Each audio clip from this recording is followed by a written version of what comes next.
Hi, Welcome to the everyone. podcast, Tracy. Thank you. I'm glad to be here Let this is again. take two. No one has to um, know. no. We just told everybody. Okay. Everything's fine. So, I'm Tracy. Yes. Who are you? Like that's a big question, but let's start with a little introduction of what you do and how you came to be in the position that you are in today. Yes. So, I am an identity coach, a personal identity coach, who specializes in helping people find themselves and be their true selves after losing their sense of self in a relationship or in life, or if they never knew who they were to begin with. And yeah, I just work one-on-one with people to help them figure out who they actually are and start to kind of detox from all the things that they thought they should be or who they have become in their relationship, and really just uphold them and nurture them into being their real self. And I'm originally from Hawaii, lived there till I was 27, and then I moved to California, and now I live in Hollywood for the last 10 years, and I really like it here. So I started. Mm-hmm. So how did you get into this? How I started was the fact that I myself really didn't know who I was. And I had lost myself in relationships from age 18 on. I realized that the person that I wasn't the person, or the person that I knew myself to be wasn't the person that I wanted to be. And I thought that in order to alleviate that I needed to go and find out the right way that I should be. And so from my upbringing, I had been taught that the best way for me to be is to be into certain things and to be a certain way and to not be certain things. And it was like there's all these rules to myself of the right way that I should be if I was going to make it in life and be seen as a good person and success in life. And because I felt like I couldn't fit into all of those criterias, I just had really low self-esteem.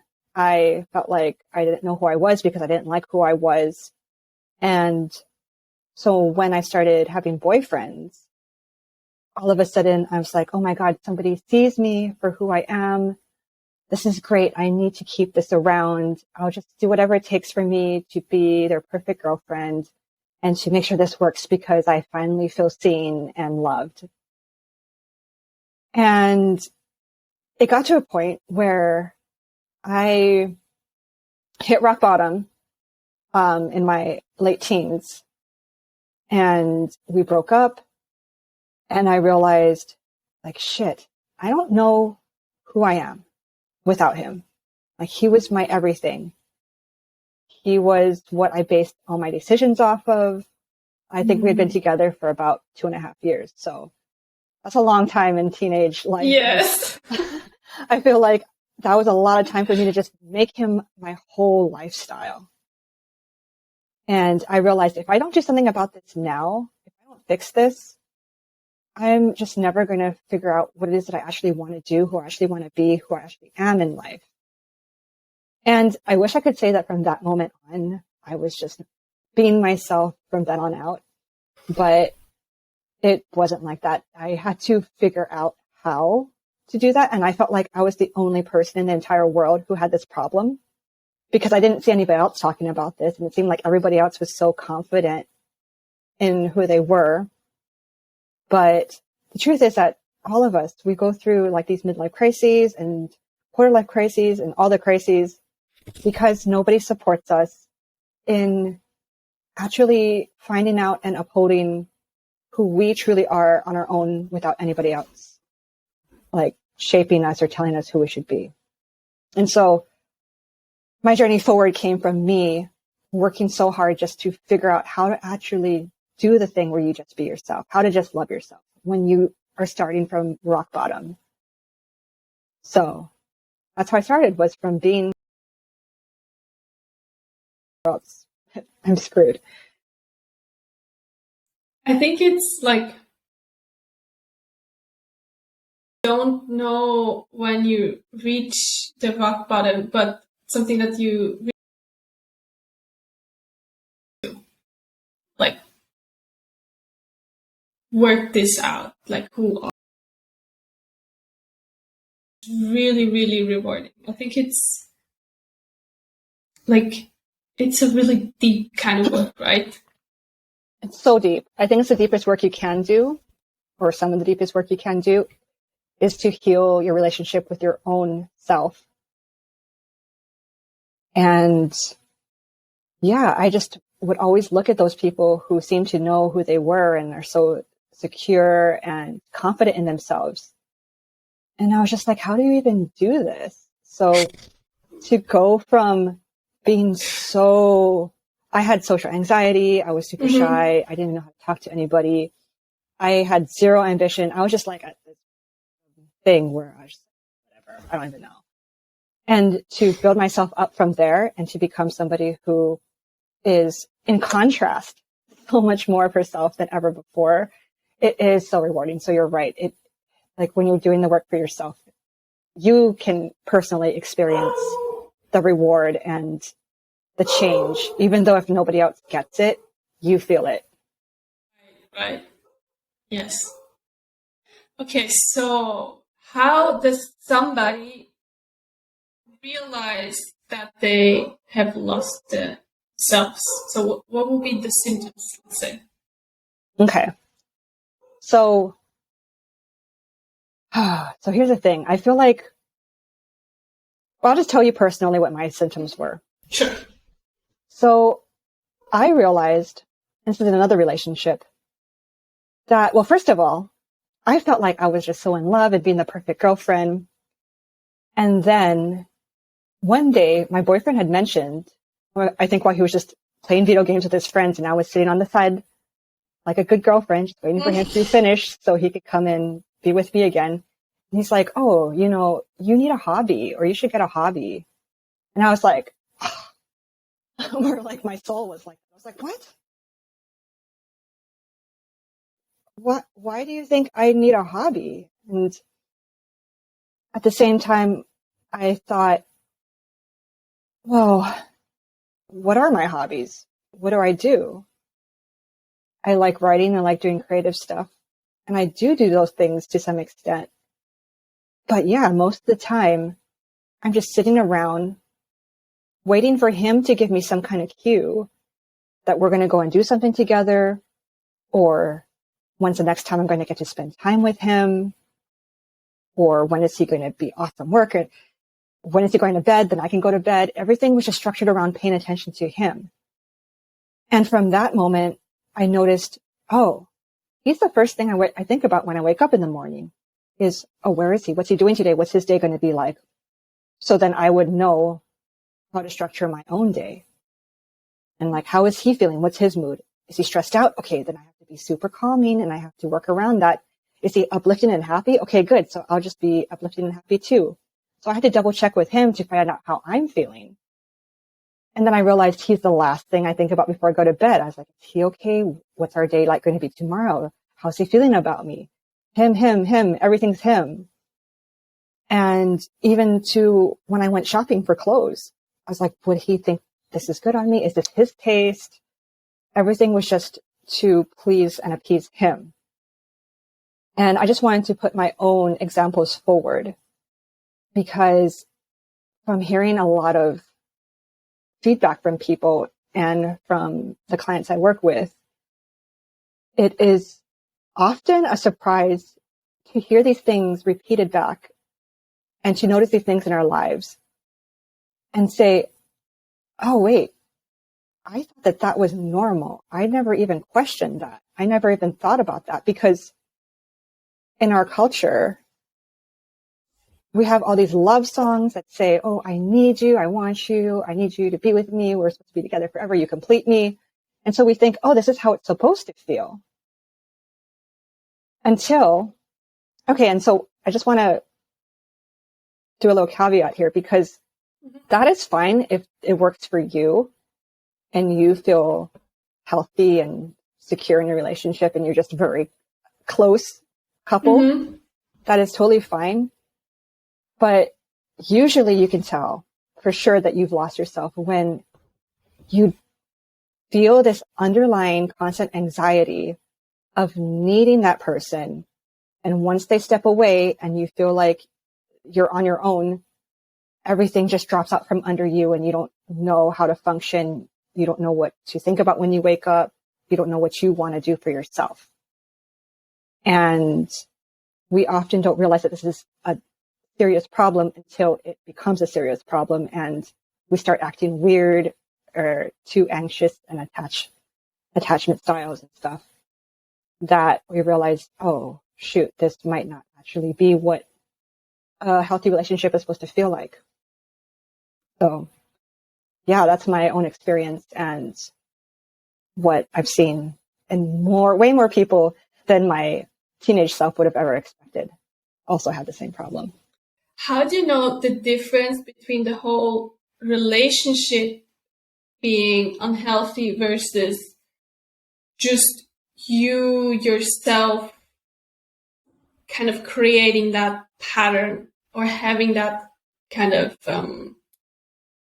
attitude within yourself?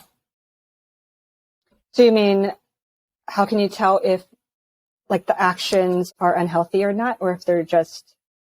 Yeah, like kind of like, is it just your fault or is the other person fault too? Oh, okay. So is it...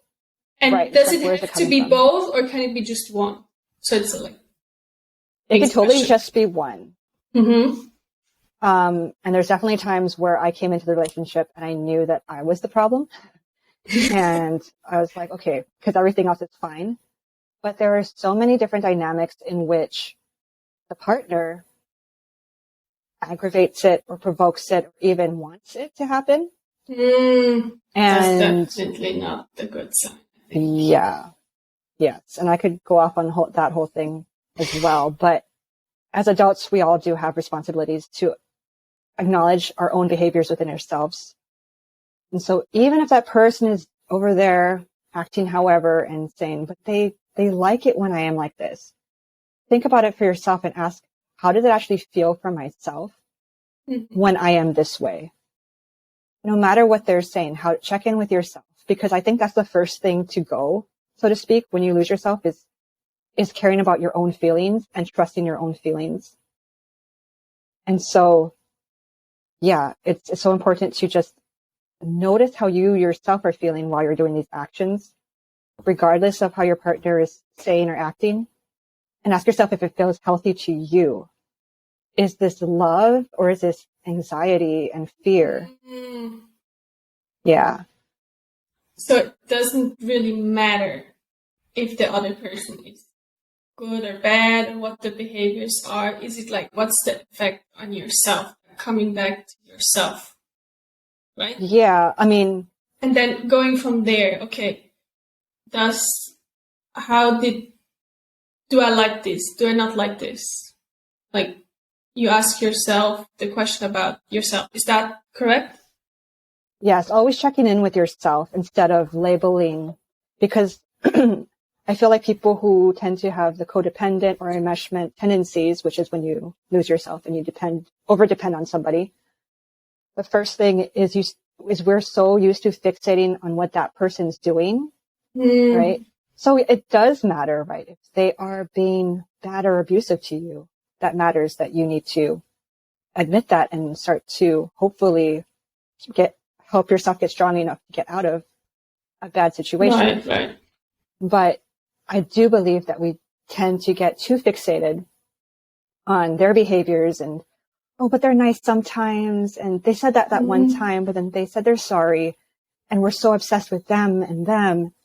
That's when I say, okay, I understand that they're doing this, but we need to come back and say, how do we feel within us? So yes, you're right. It is, at the end of the day, we have to take care of our own selves as adults and acknowledge how we feel instead of just relying on somebody else to make decisions about telling us how we should feel or what the right way to be is.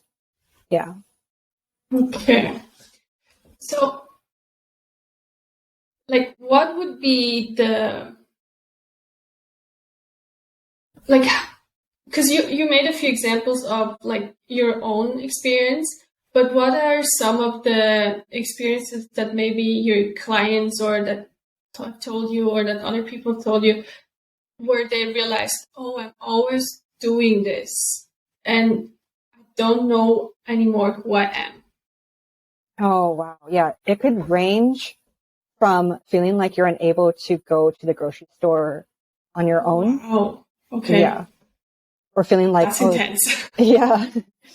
Or there's even some people who feel obligated. And this is an example of when someone's in an abusive relationship without knowing it, is when they feel obligated to always be at the beck and call of somebody else. And if they say, oh, but my partner's having a bad day, so I had to put them first. They said I had to stay home for them, so I stayed home. And so where you really lose the sense of personal agency, of decision making, it ranges from that stuff to just realizing, oh, yeah, I don't really hang out with my friends as much anymore, or I kind of lost joy in the things that I used to do. So it is a whole range, and it shows up different in so many different people and dynamics.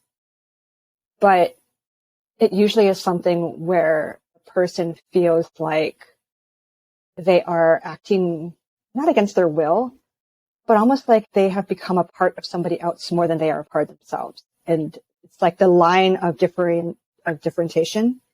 They don't know where the person starts and they begin, or they end and start, or whatever the saying is. And that's the main way to tell, is just feeling like you've lost who you are in this person.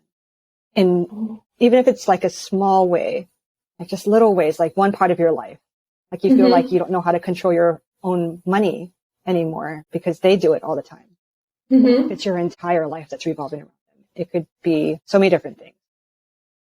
Yeah, it just depends on the person.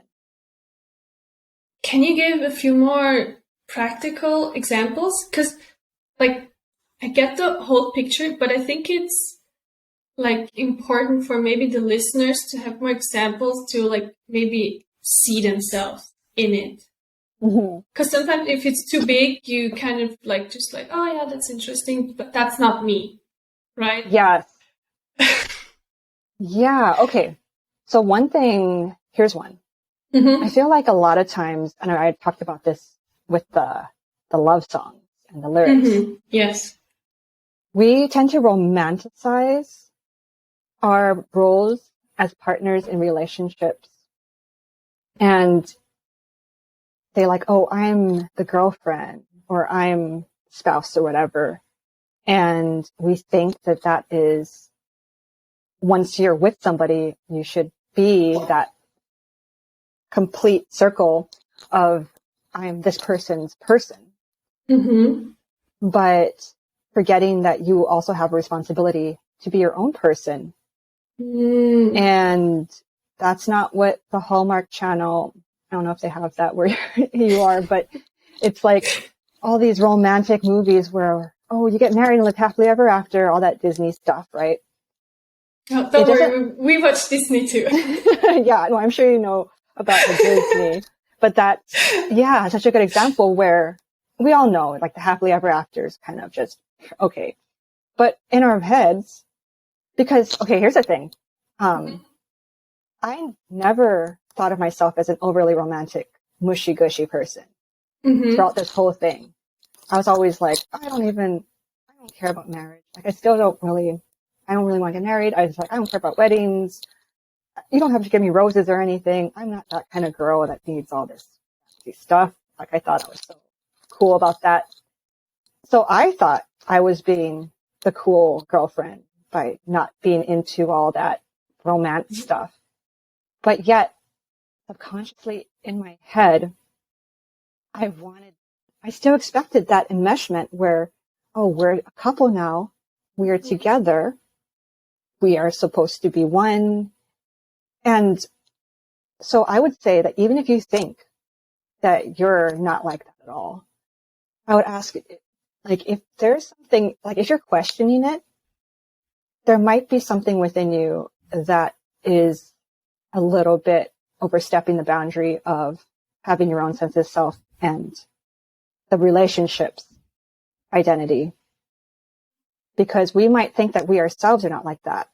But then when we look at our actions and when we look at our motives and our expectations, are we expecting that this person and ourselves be a certain way together or else? Mm-hmm. Like, what are the expectations? What are the dynamics? Do you have a rule book? This is a big thing, actually. Do you have a set of rules, like a manual, that you expect your partner to follow if they are being the proper partner for you? Not you specifically, but I'm just saying, I'm just addressing the internet where people tend to have these unspoken things that even our partner doesn't know about, where it's like, we're supposed to go grocery shopping together. We are supposed to, like, that one thing was, before we go on a trip together, we have to pack together. This is what we do as a couple. And so if you're over here busy finishing up your work and I'm over here packing, but you're not packing with me, like, this isn't right. This doesn't feel right. Little things like that might sound nitpicky to some people, but really think about it. Are you, and this is where people say, well, should I not have any expectations from a significant other? Of course you do. Of course you're supposed to have needs. Of course you're supposed to have compromises. Of course you're supposed to be in a relationship, communication, and give and take. So I don't want anyone to think that I'm saying your partner shouldn't do anything for you and there shouldn't be any kind of thing there. But check in with yourself. If you are unhappy about something with your partner and it's because of this idea that you never really questioned about how a proper, good relationship is supposed to be, and you might look around and say, wait, but that couple over there doesn't seem to be having that problem yet. They're still solid. And you check around at how other people's dynamics are. It's good to just start to question what you think. And say, like, is this actually something that should be happening, or is it something that I feel like I need for my own identity? Like, am I trying to get them to build me up when it's something that isn't even that big a deal and I'm fine doing it on my own? Right. So if we take the packing together, the suitcase example, right? You could pack it on your own. You could pack it together. But, like, so a non-healthy thing that could happen is, so, like, the other person doesn't have time or whatever. And so a huge fight starts because of it, right?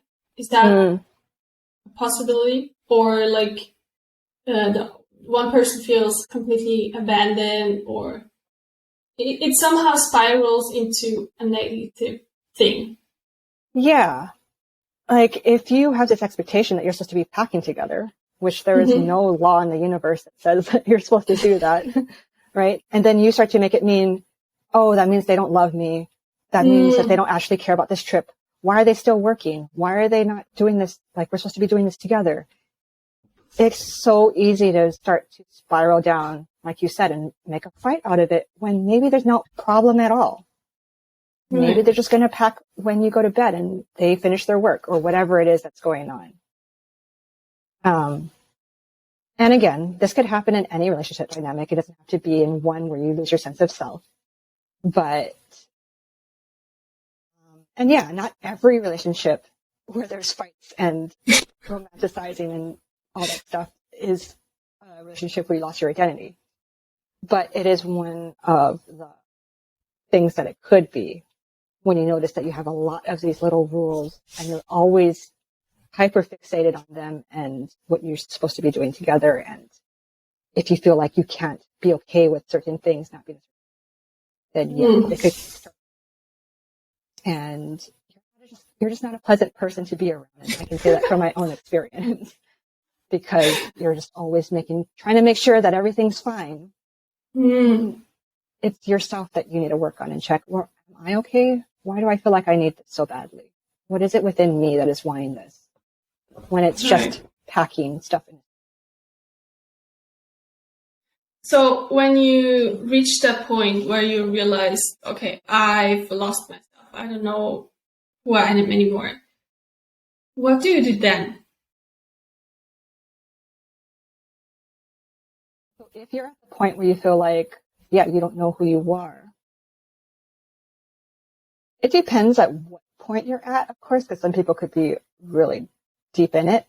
But I would generally say that you start to first, like I said, pay attention to how you're actually feeling, and start to purposely pay attention to yourself. What does that mean? So if you lost yourself, you will notice that all your attention is on the other person. Just naturally, like I said, I would wake up and think about him, and I'd be hyper aware of his feelings and what he wants, what he says, and what his preferences are, and start to bring that back and turn it around on yourself. So take that attention, because it's kind of like headlights, and turn it back and shine it on yourself, and do the same thing for yourself. And say, what do I feel like when I wake up in the morning? What is my day going to be like? What do I want my day to be like? Would I like to get more sleep if it was just up to me? What would I wear if it was just up to me? What would I do with my day if it was just up to me? And to just start asking questions like that, depending on what it is that you are feeling is the most problematic in your relationship. So if you feel like you're always anxious about his emotions or their emotions, start to pay attention to your own emotions and say, how can I start to support my own emotional well-being, even if they're over there throwing a fit or having a bad day? Because essentially what this is we've fixated on them because we're trying to gain a sense of control over things by trying to control them. And a lot of people will say, well, I'm not trying to control them. I'm not a bad person. You're not being a bad person. It's just a human need to want to attempt to manipulate the situation. So even if that's making them feel better, right? It seems like it's coming from such a caring place. But when you've lost yourself and you're doing it in this desperate mode where you're like, I have to make him feel better. I have to fix this problem, because if not, then I can't feel good about myself. I feel like I'm not. It's a safety mechanism, right? Yeah. Because your well-being is at stake, quote unquote, right? Yes. Okay. Exactly. Yeah. Your well-being is based on what they're doing and how they're being. So it really is about learning, reteaching yourself how to pay attention to and prioritize, right? Because we could pay attention to ourselves and say, oh yeah, I feel like shit, but then you don't care. You're like, well, he feels like shit, so I have to go and tend to that first. It's about reteaching yourself and saying, wait, it's important for me to not feel like shit, because when I feel like shit, I go down an emotional spiral. I start to snap at him. I'm actually not helping the situation at all, even though I think I'm trying to do it. I start to let other things slip in my life. Really look at yourself and your own actions and your own feelings, and try to give yourself at least as much attention as you're giving them, and show yourself, I can help myself in some way. I have to start providing myself for myself and taking my attention back on myself and controlling myself so I can start to feel better and take care of myself enough so I can actually take care of them in a genuine, loving way, not in this desperate, needing way. So it really is just a shift of whatever it is that you're overdoing. Practice starting to do it to yourself. And I've talked about this in one of my recent videos where if you are always out there splurging on expensive products and stuff for them, but then you give yourself just the bottom of the barrel dollar store stuff and you think, well, it's just me. Why would I want to be so selfish as to go and spend money on myself? I want you to question that and say, wait a minute, how come I don't think I deserve my own splurging? And you might feel weird and silly at first to go and purposely buy yourself something nice, within reason that you can use.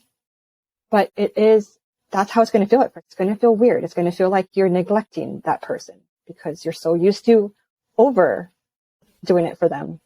And so it really is just doing things differently and treating yourself differently and thinking about yourself differently on purpose.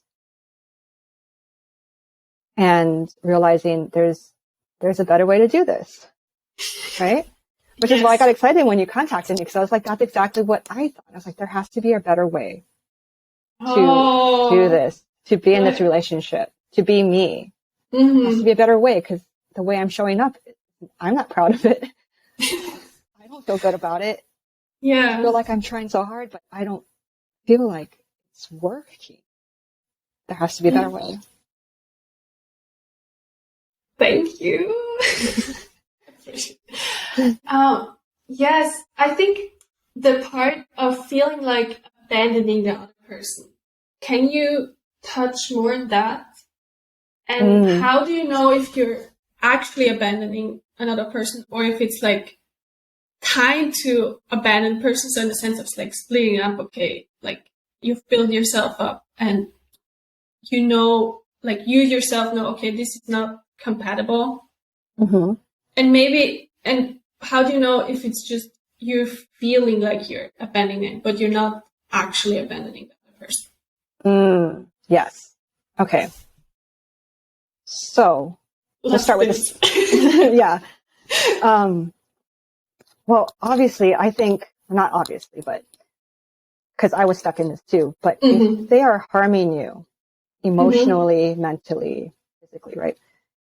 Start to tell yourself that this is not good for you, even if they're so sweet, at other times, you yourself know deep down when you wish it was something better, when you want something better for yourself. And that comes along with the turning the attention back on yourself, where you say, okay, I am hearing myself say that I'm not happy in this. Why am I not taking this more seriously? Why do I keep trying to change them and hope that they change and I suffer? And there's so many dynamics in which relationships can go.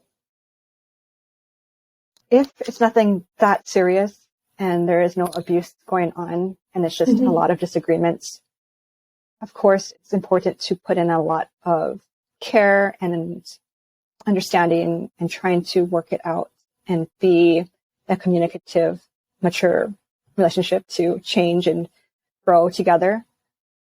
But a lot of it is just being honest with yourself and telling yourself if this is something that it should be a non-negotiable for me.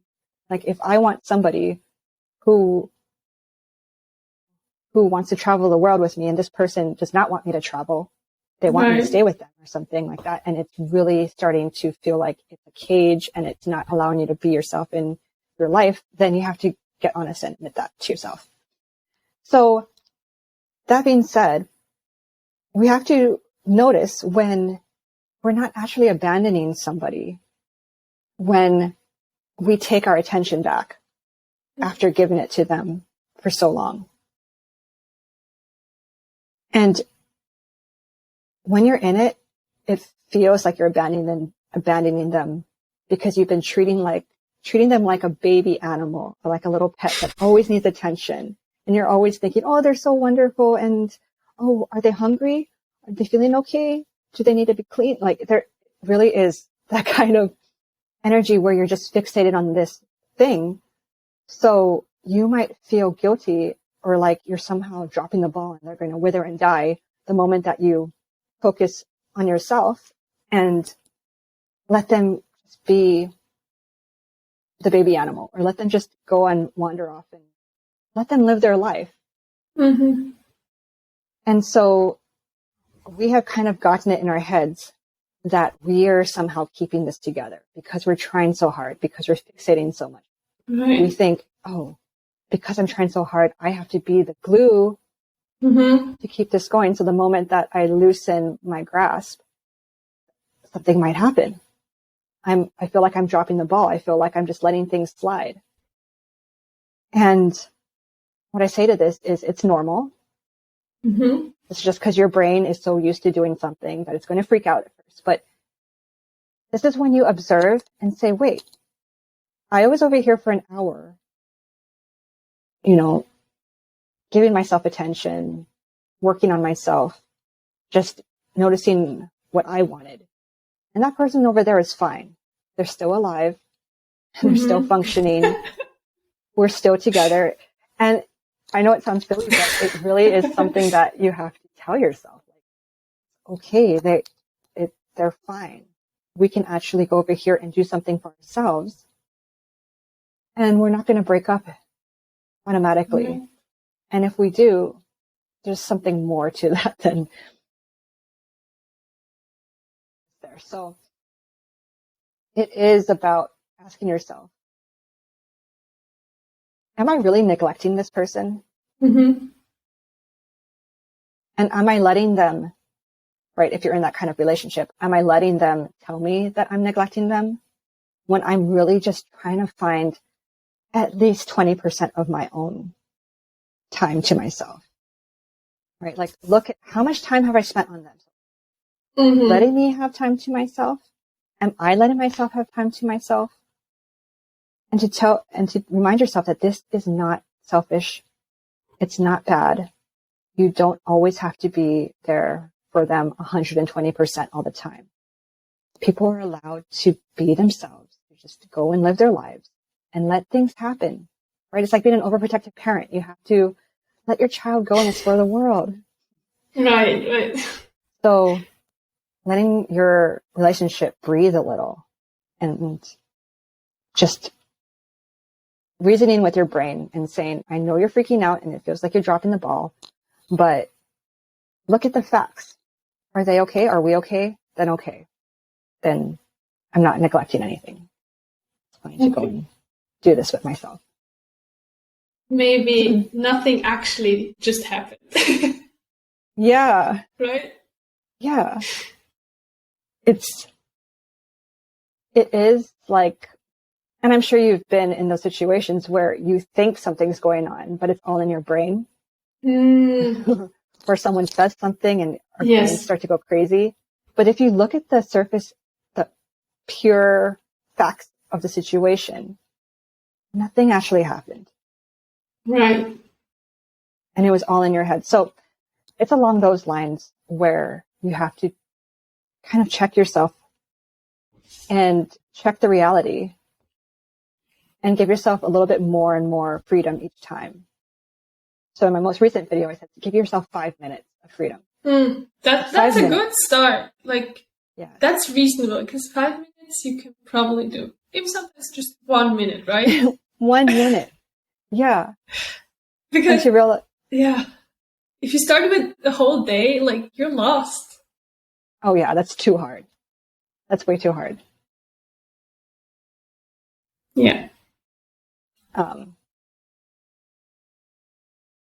work your way up and get used to it and keep checking and being like, okay, everything's still fine.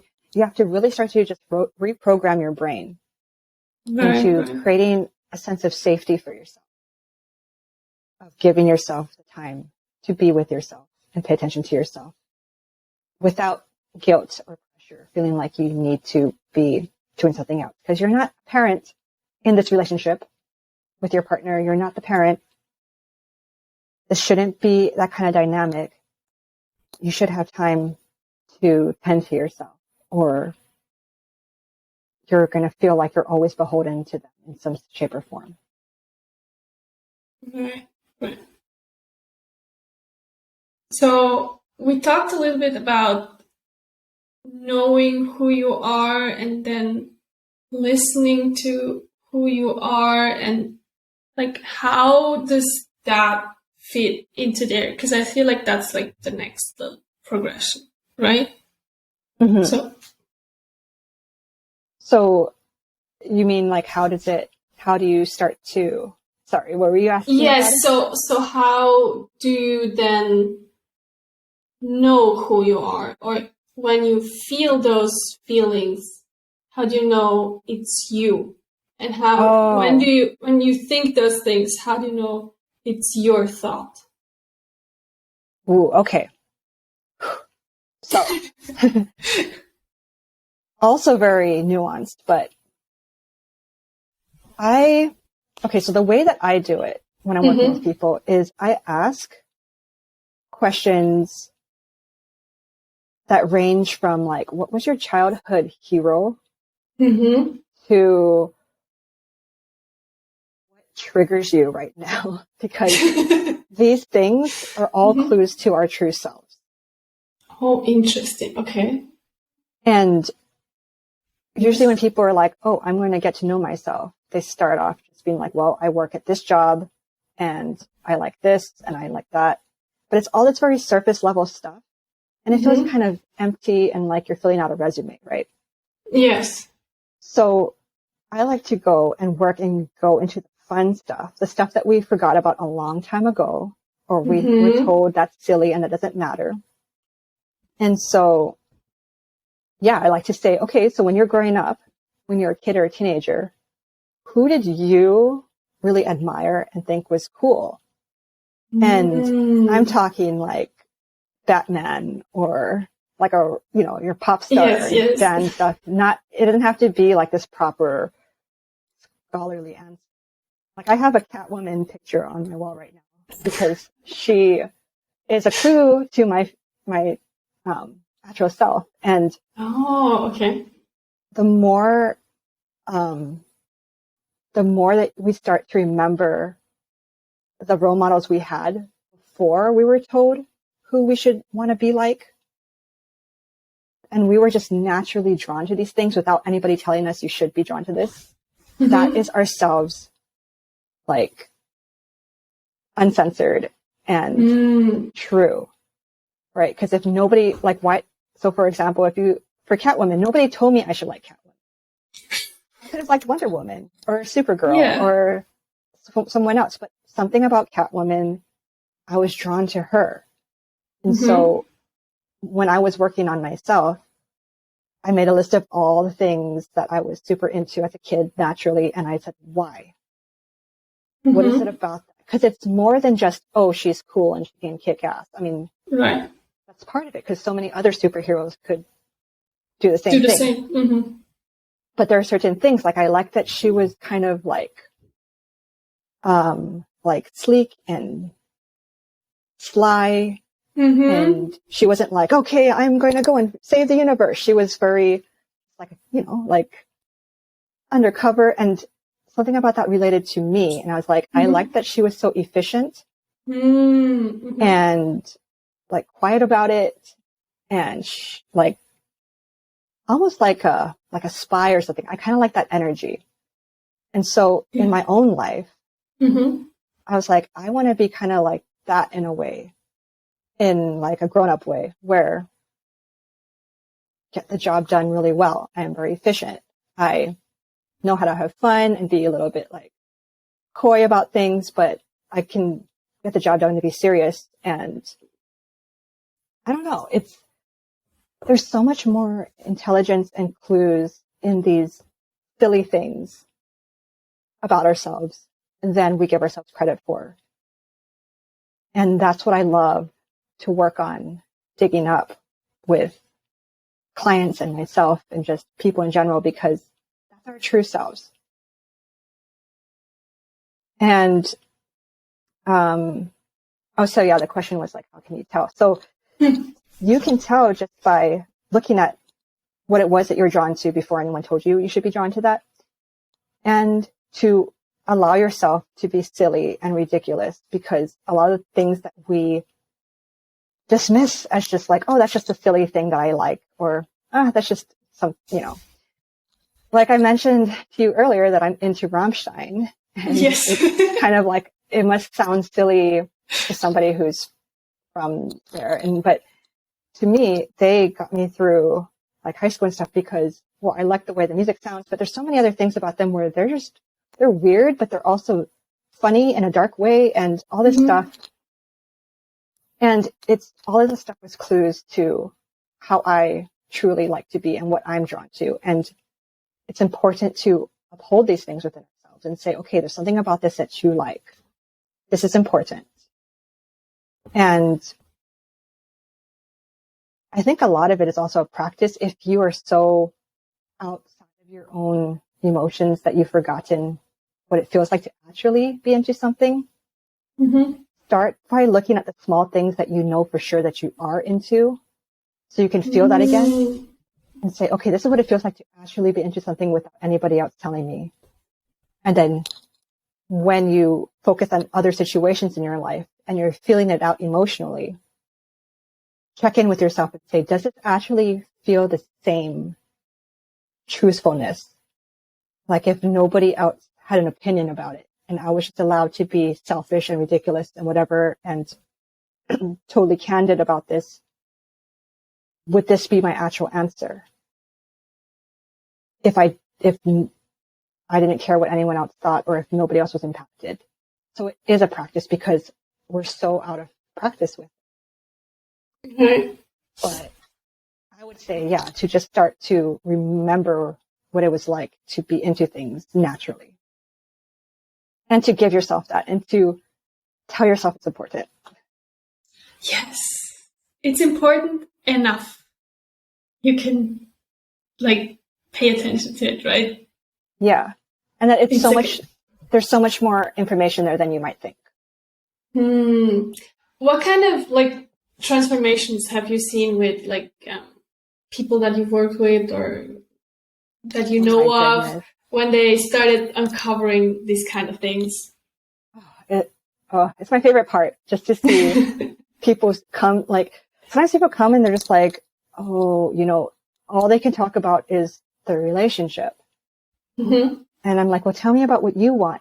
And then they're like, well, what I think I want is for them to start being this, this, and this. And it's like they're talking, it's like they don't know how to focus on themselves. And then I've seen working over time that they're like, no, I will only want to do this for myself. And now I do this. And now I sign up for this. And I noticed I love doing this. And it's so exciting because I never thought I would like to do this. And it's like, I never wanted to actually be a mom, but I feel that way towards seeing my clients bloom and stuff. Oh my God, they're growing up. They're becoming themselves. I have this nurturing joy of just seeing someone come into themselves and discover themselves. And there's a spark that's in their eye that I just feel this very, what I imagine to be motherly joy over. But yeah, I've seen people come and not know who they are. Absolutely. They would only identify with the relationship and then they'd be doing the craziest stuff that I would have no idea when I first met them that they would want to go and start this thing or go travel there, or it's like a whole new person emerges. And that's so cool. Yeah, it is. I don't want to give, there's certain things I don't want to give away people's details and stuff, but I've just seen people come to me and say, I wish I could do this. I wish it could be more like this. I just can't understand how that would work. And then they're doing it. Later on, after we work together, they're starting to do it. And it's just two different people. But it really is I keep saying it, but it really is like a little kid growing up, because at first they're afraid and they don't know. And then all of a sudden they've blossomed and they're doing all the things.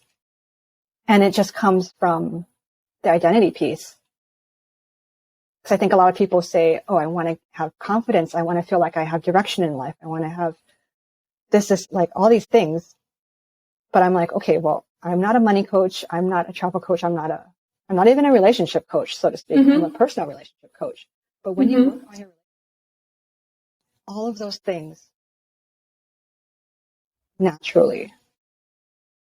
And so it really is, I think, I mean, I'm biased, but it's the best thing to work on because it's so rewarding. It changes everything. And I think we're so used to having like this life hack culture where you're like, okay, what's the easiest way to go and make $1 million or start a business or fall in love and get married or something? And we're expected to fix these things so quickly that we just focus on this and make this happen and willpower through it. If you yourself are still not in a good relationship with yourself, you will not allow yourself to do those things for a long time before you start to feel like, oh, well, I still don't feel good about myself. How come it's not working? And ultimately, by the end of our lives, all of us just want to feel good about ourselves. Yes. Right? I mean, the number one regret of the dying is said to be, I wish I had the courage to live a life true to myself and not the life others expected of me. And that's the number one regret. It's not like that I made more money or that whatever. It's that you had been more true to yourself. It's not, oh, I wish more people liked me. I wish I was more of a people person or something, but just yourself. And I had to keep reminding myself about that because I kept thinking the goal in life is to be better in all these different ways. But I had to learn how to be better in myself and what I wanted because I did not want to reach the end of my life and say, shit, like I became so good according to other people's standards. I don't even like who I am. I didn't get to be weird and creative and have purple hair and do all the things and coach people and do what actually made sense to me. And now my life is over. And that's it. That's my biggest fear.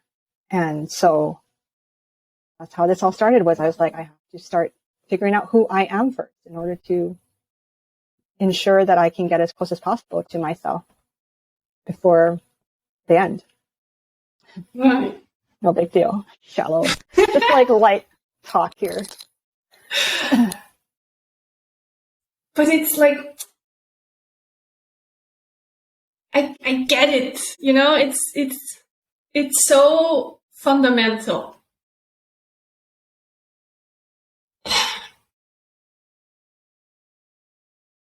Yes, like I don't know how to say it, but it's like it's the base of your life, right? It is. So no, yeah, you are the platform. You're like, it's the foundation of the house, right? Like, yes. Yeah, I know what you're saying. Like the platform in which you build everything on. Right. So if the platform is falling apart and is shaky, even if you build this magnificent castle on top of it, it's going to sink down and have all this structural stuff wrong with it. But if you take the time to make the platform solid and you build on top of it, everything's sturdy. So yes, exactly. That's a great analogy. That's a great way to put it. Yes. Oh, I bet it's so rewarding for you to see the people just, blossom over time. It's I get so excited. Like I clap my hands. I'm like, yes, you're doing it. Like, I just, and in the same time, like it hurts me so bad just because you always have those ones that come to you and they really want to change, but they're like, I think I can't do this, or I just want to stay with this person, and they're just like, no, okay. And I just hope that, maybe they come around, but yeah, it is rewarding just to know that I can help someone in some shape or form. Even just people saying like, oh, you really helped me discover this about myself, and I never thought of it this way, and I never heard anyone say it this way. that's just so rewarding to my soul, because I struggled with this for a long time, and I felt like it was my biggest problem. And like I said, I felt so alone in it. So it is just so rewarding. And not to get too philosophical again, but let it all out. This is the right place for it. Yeah, okay. Yeah, I majored in philosophy, by the way, so I'm like, that's my thing. Okay, yeah. okay. Oh, perfect. But yeah, I just feel like we're here as humans to know ourselves, to be ourselves. And I know that we hear that all the time, but to actually internalize that and practice that is actually against what all of society is going for. Because even though society says to go and be yourself, they actually don't want you to do that, because the moment that you start to do something different, they're like, wait, what are you doing? Like, not that. Yeah, everybody's like up and bothered and just like, what's happening here? Yeah. And all the opinions, and it really isn't set up for us to truly explore and be ourselves. But that's why that quote of the greatest number one regret of the dying sticks out to me, just because it's proof that this is the biggest work of our lives, is to learn to be ourselves. And I mean, not even talking about the self-love thing, because that's a whole thing that I was like, ugh, self-love, really? I'm going to have to work on that? Why do I need to do that? I don't hate myself. So cheesy. So cheesy. Yeah, I'm like, oh, love. But to me, I realized that to work on your identity and to build your identity and to feel good about your identity is self-love. It doesn't have to be this mushy, gushy thing. It can be this upholding of who you are and saying, you know what? Like, no matter what happens, no matter who we're with, this is me talking to myself when I say we, like, no matter who we're with, whatever happens, I want us to feel like, so I want me to feel like me. So I do have these conversations with myself, where there's like two people, and you see my videos where there's two of me. Yes. They're really just fun. Like, yeah. Thank you. And I'm just like, we're in this together, you and I, and I just want us to feel like we are getting along and we are on the same page and we're standing up for each other. And maybe this sounds super cheesy, but this is what I had to say to myself when I just thought that all I was good for was being amazing for somebody else. So it's kind of sad. It's like, it is you so lost sad. something there, right? Yes. It's like, oh. Yeah. And I personally think that so many of us have some kind of identity problem in some shape or form, because we're so, like, we're the most medicated and depressed and lonely in the history of humanity right now, right? Even though there's more people than ever and we're more connected than ever as far as the internet goes, it's because we're not connected to ourselves. And there's still nothing that is really holding our hands, telling us, hey, you yourself is important. The things you like, your little quirks, the little weird parts about yourself, the embarrassing parts about yourself. And I know everybody says it and it sounds so cheesy, but it's just like, all of this, you have to start to uphold it and be okay with being imperfect and being okay with being weird and different in your own way. You don't have to be the super confident Beyonce kind of thing. I thought that's what I had to be. I thought that when you feel confident, you're like strutting around like Beyonce, like, I don't care what anyone thinks. But it's not like that. It's like this very quiet, like, okay, I'm okay with myself. I'm okay with me being different, and I'm okay with letting go and being my own self in my relationship. And I think that this is kind of the human problem, is that we have an identity problem. Because we're so pressured to be something else for somebody else. So yeah, I believe in this so much. Like, I just want everyone to pay attention to themselves more, whether or not you've lost yourself. It's your life's work at this point, right? So of it's course always going to be the important. basis of something I'm doing. Yeah. I think this is a good round, right? So to close this off, how can people maybe work with you, and how do you work with them, and where can they get also in contact with you, or like, you know, social media and stuff like that?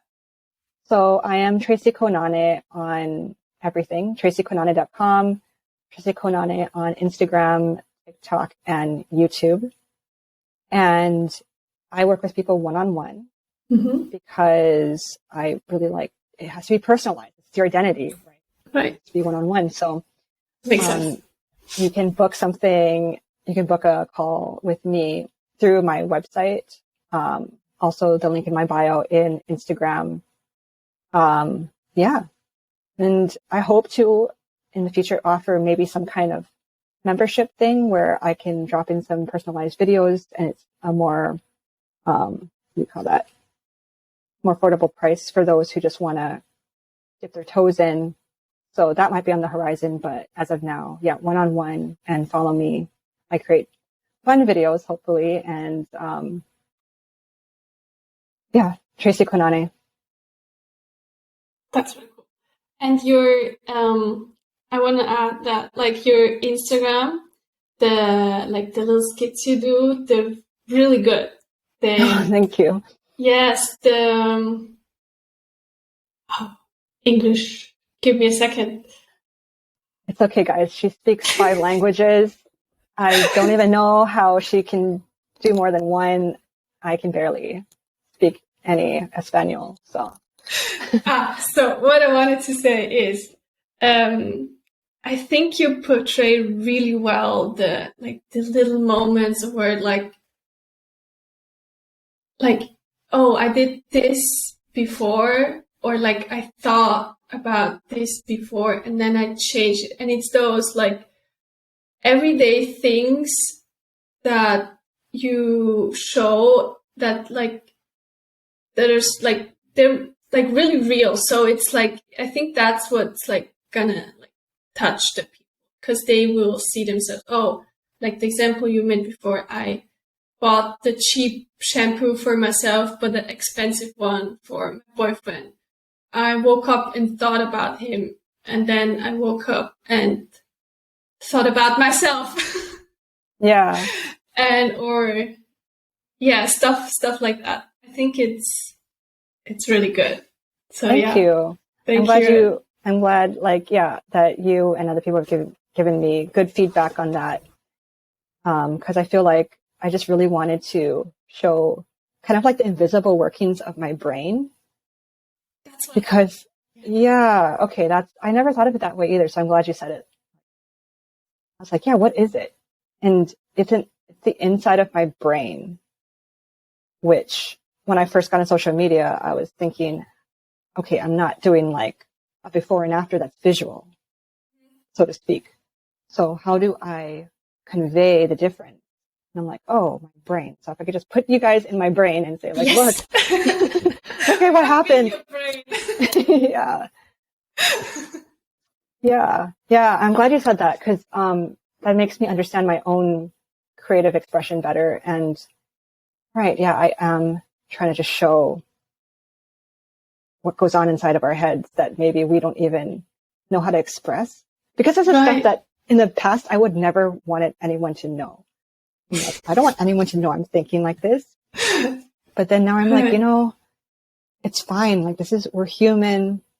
We're all just trying our best with what we got. And we all kind of think like this to some extent when we get a little weird in our brains. And so I'm just trying to, I guess, make it fine and that it's okay. Like, you can change, and yes, we're all like this.